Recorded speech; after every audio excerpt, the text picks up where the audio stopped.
bariga Afrika iyo badweynta India ayaan kolkaan baritaareenaa waxaana booqanaynaa dalka Madagascar oo ah dal ay buuxdhaafsheen dhir iyo xayawaan aadan ka bidhaasan karin bariga kale oo idil. Madagascar waa dalka labaad ee ugu weyn dalalka jasiiradda ah ee caalamka waxaana ka weyn oo kaliya dalka Indonesia. dhanka kalena Madagascar waa jasiiradda afraad ee ugu weyn caalamka. waa dal dhaca qaaradda Afrika gaar ahaan badweynta India wuxuuna dhanka bari kaga beegan yahay Mozambique iyo Tanzania. waana dal intiisa badan jasiirad ah sidoo kalena hoos tagaan dhowr jasiiradood. badka uu ku fadhiyana waa wax ka badan 500,000 kiiloomitir isku wareega.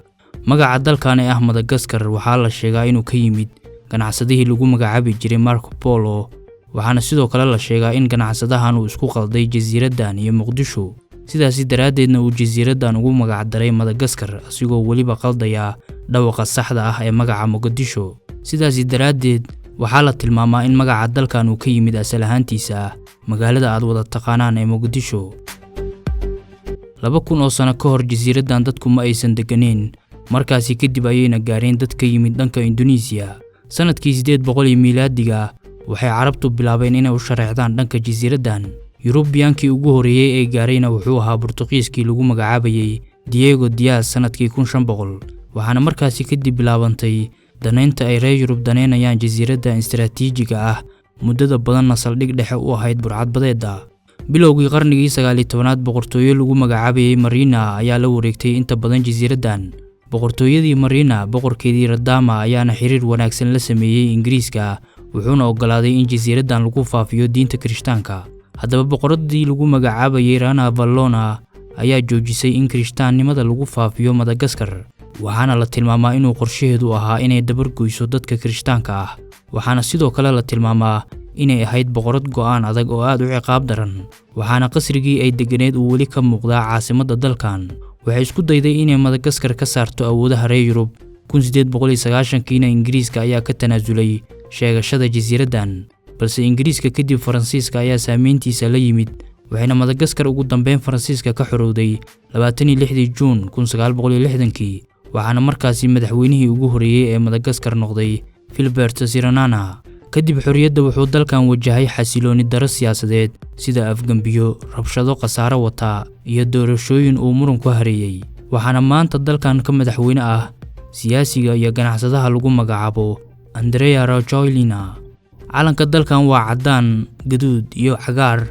caddaanka waa mid u taagan daahir ahaanshaha, gaduudkuna waa madax bannaanida, halka cagaarkuna uu u taagan yahay rajada.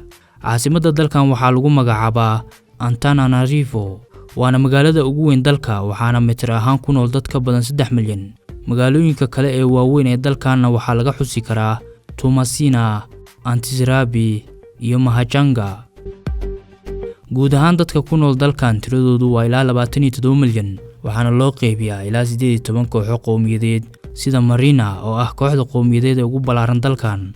60% oo dadka dalkan ah waxay ka yirihiin da'da 25 sano, 40% waa caruur ka sii yar 14 sano. balse qoysaska dalkan waa kuwa nolol adag wajahaya oo 70% oo dadka dalkan ah ayaa ku nool xariiqda ka hooseysa faqriga. si guud waxaa dadka dalkan loo yaqaanaa ama lagu magacaabaa Malagasy. intooda badan waa dad asal ahaan ah Austronesian ama waa dad ka soo jeeda jasiiradaha koonfur bari ee qaaradda Aasiya. dad Bantu ah oo ka yimid dhanka Mozambique ayay dadkan isla falgaleen isna guursadeen waxaana halkaasi ka abuurmay jiilka maanta ku nool Madagascar ee lagu magacaabo Malagasy. waana dad ka duwan muuqaal ahaan dadka ugu badan ee Afrika ku nool, waxayna dhaqan ahaan iyo luuqad ahaan u janjeeraan dhanka koonfur bari Aasiya. xitaa luuqadda ay ku hadlaan ee Malagasy waa mid shabahda luuqadaha Austronesianka ee inta badan lagaga hadlo koonfur bari Aasiya. marka laga yimaado luuqadda Malagasy oo ah luuqadda inta badan lagaga hadlo dalkan, luuqadda kale ee Madagascar ka rasmiga ah waa luuqadda Faransiiska oo ah luuqad muhiim ka ah dhanka ganacsiga waxaana lagu dhigaa iskuulada qaar, halka luuqadda Ingiriiska iyo Talyaaniga lagaga hadlo goobaha loo dalxiiso ee dalkan. waxay dadka dalkan ku caan yihiin maaskaro waji ama face mask dabiici ah oo dhir laga sameeyay kaasoo ay wajiga marsadaan si ay falaaraha qoraxda isaga difaacaan. waxaana arrinkan ku caan ah oo ku faanta kooxda qowmiyadeed ee lagu magacaabo Sakalava. dadka miyiga ku nool waa kuwa weli haysta dhaqankooda soo jireenka. midda cajiibka ahna waa ragga iyo dumarka inay xirtaan dhar dhaqameed isku mid ah oo marka dalkan la joogo loo yaqaano lamba. Cuntada dhaqan ee aadka looga tixgeliyo dalkan waa cuntada Romazafa oo noocyo kala duwan loo sameeyo.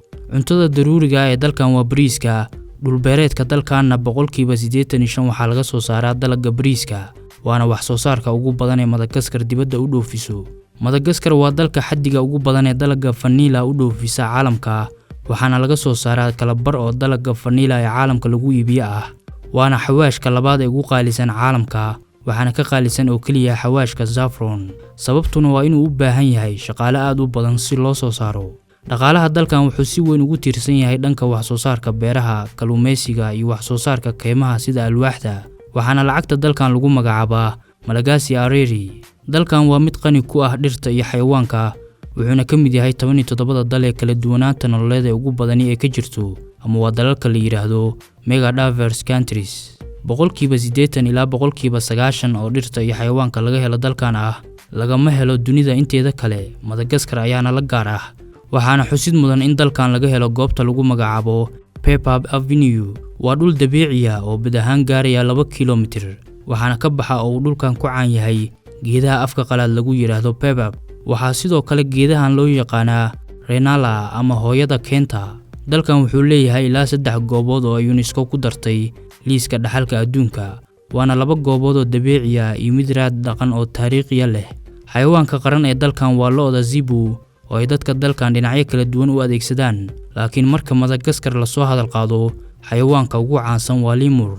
Waxaana dalkan laga helaa ugu yaraan 100 nooc oo xayawaankan ah, dhammaantoodna waxaa laga helaa Madagascar oo kaliya. Waa mid ka mid ah naasleyda halista ugu jirta inay dabar go'aan. Waxaana noocyada xayawaankan ugu cajiibsan nooca la yiraahdo AA oo leh far dhexe oo dheer.